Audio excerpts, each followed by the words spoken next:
અંકલેશ્વર નગરપાલિકા ફરી એકવાર વિવાદના કેન્દ્રમાં આવી છે। શહેરમાં ગંદકી, ઉભરાતી ગટરો અને સફાઈના અભાવના લઈને લોકોમાં રોષ હવે રસ્તા પર સીધા નગરપાલિકા કચેરી સુધી પહોંચી ગયો છે। વારંવાર રજૂઆતો કરવા છતાં સમસ્યાનો કોઈ કાયમી ઉકેલ ન આવતા વોર્ડ નંબર 4ના સંજયનગર અને ગોળખાના વિસ્તારના રહીશોએ આજે પાલિકા ખાતે ઉગ્ર હલ્લાબોલ કર્યો હતો। અંકલેશ્વર પાલિકામાં હલ્લાબોલ કર્યો।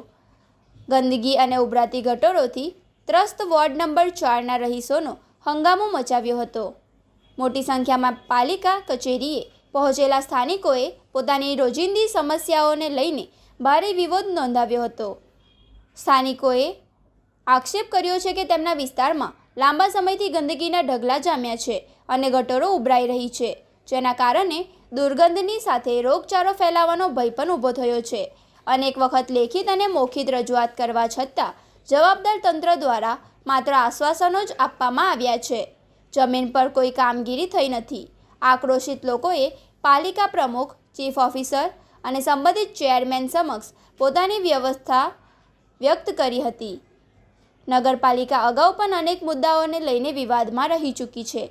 પાલિકા પ્રમુખે તાત્કાલિક કામગીરી શરૂ કરાવવાની અને કાયમી ઉકેલની ખાતરી આપી છે।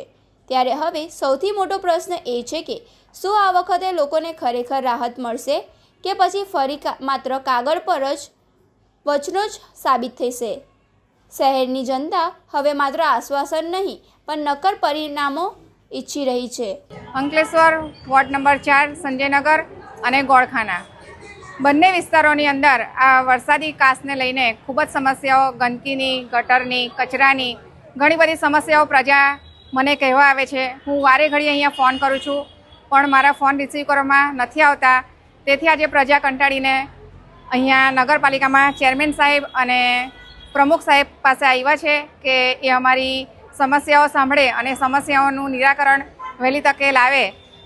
ને સાહેબે અમને બાહેધરી આપી છે કે 8 દિવસની અંદર એ અમારી જે ગટરની સમસ્યા, કચરાની સમસ્યા છે એ પૂરી કરી દેશે અને જો એનું નિરાકરણ પાછું નહીં આવે તો અમે ફરીથી સર પાસે જવાબ લેવા આવીશું। આજ રોજ સંજયનગરના રહીશો ત્યાંના કોર્પોરેટર જોડે અને અમુક સભ્યો જોડે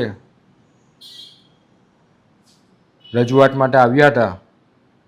એ લોકોની અમુક રજૂઆતો હતી ડ્રેનેજ, વરસાદી પાણી અને સાફ સફાઈનું। એની ઉપર ક્વિક ડિસિઝન લેવું છે ને ટૂંક સમયમાં ડ્રેનેજનો બી પ્રોબ્લેમ આપણે સોલ્વ કરીશું। એમને જે વરસાદી પાણીનો પ્રોબ્લેમ છે તેના માટે પણ આપણે એમને બાહેધરી આપી છે અને જે સાફ સફાઈનું એ જે હતું તે તાત્કાલિકના ધોરણે આપણે અમારા એસઆઈને પણ મેં સૂચના આપી છે કે સાફ સફાઈ કરી ત્યાં જરૂરી ડીટીડી પાવડર ને શક્ય હોય ફોગિંગ મશીન પણ આપણે ફેરવીને એમની જે માંગ હતી એ સંતોષકારક રીતે પૂરી થાય એવું આપણે એમને બાહેધરી આપી છે।